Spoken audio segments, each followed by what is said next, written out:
So, okay na guys.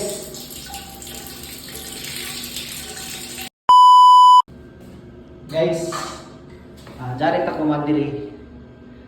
Tanggalin natin to ko kasi naputol na yung ano niya. So, tudluan ti ka mo kung saan sa pagtanggal na naputol naman siya guys. So, tuturaan ko kayo kung paano siya tanggalin. So, hindi na siya pwede tanggalin ng ano.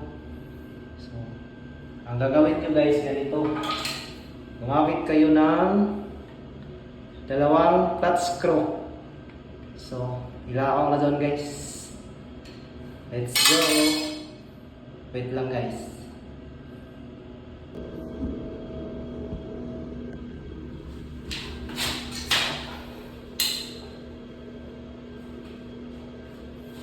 Gagawin nyo guys, ganito lang guys.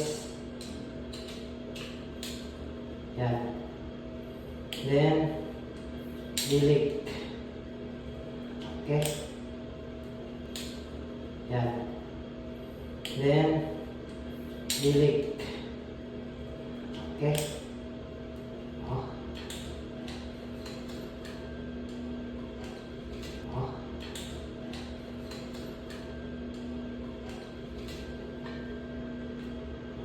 Tanggal na siya guys.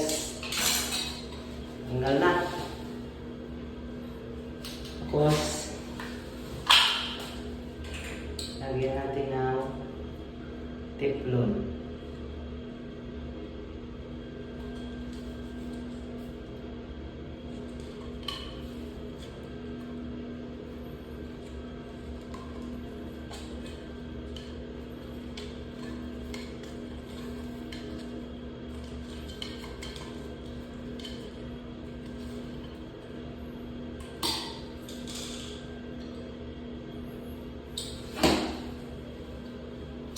Tapos ilagay.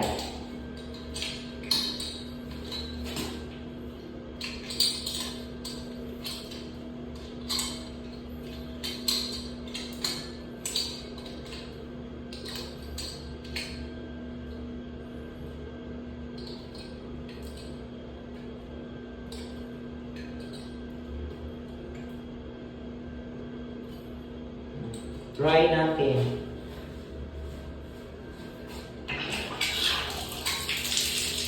Okay.